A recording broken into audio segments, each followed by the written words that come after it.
I want for Christmas a square deal for our people who work on the railway and the transport industry, but I also want a square deal for every worker in this country.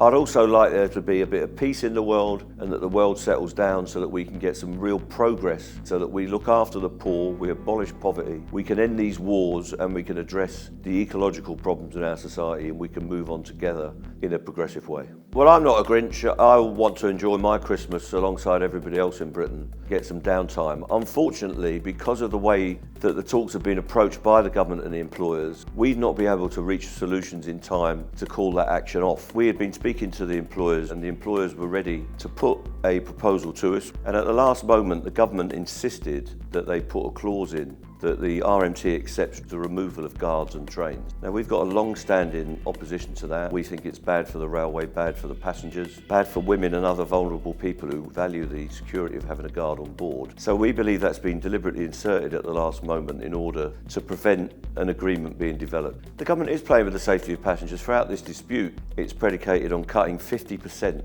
of the maintenance tasks on the railway, which means inspections will be cut back. That allows them to cut costs and cut jobs. They want to close every booking office in Britain, which means de-staff stations. And now they've thrown down that they want to cut all the guards from the trains. So we've got to ensure our defence, as we've had to name those strike dates. We've tried to miss out the services that the public will use, and our strikes that will happen on Christmas Eve are mainly targeted at the engineering work that Network Rail are carrying out. We hope that everybody has a happy Christmas. We hope that people can complete their journeys before the railway closes down for those engineering works. And we hope that we have a peaceful new year in Britain and right across the world, and that all workers can get the full benefit of their labour.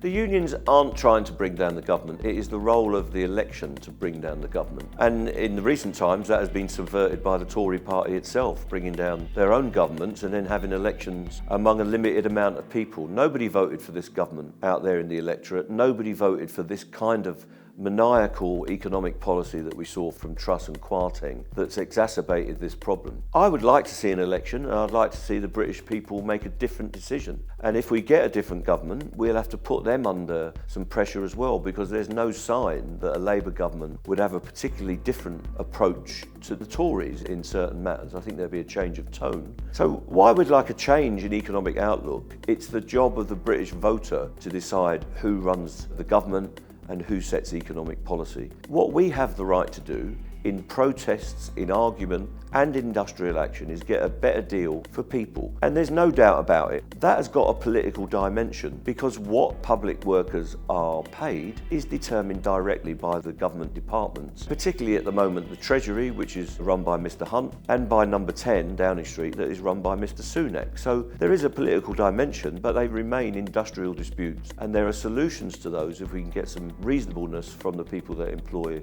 our members. What we need is a fair deal at work, but also a fair deal in society, and we need progressive politicians in touch with the trade unions and working class people that are prepared to equalise society in the sense of sorting out housing crises, sorting out the environment, sorting out energy crisis, sorting out pay rates, and that is dependent on taxing everyone appropriately. The poorly paid, the moderately well paid, and the rich and the oligarchs. We all need to be taxed properly so that we can run proper public services and everybody can have a proper standard of living. And the trade unions are essential to that programme and that idea. It's difficult for working class people to get their voices heard, to get trade union leaders heard, to get the expressions of solidarity that we want to hear.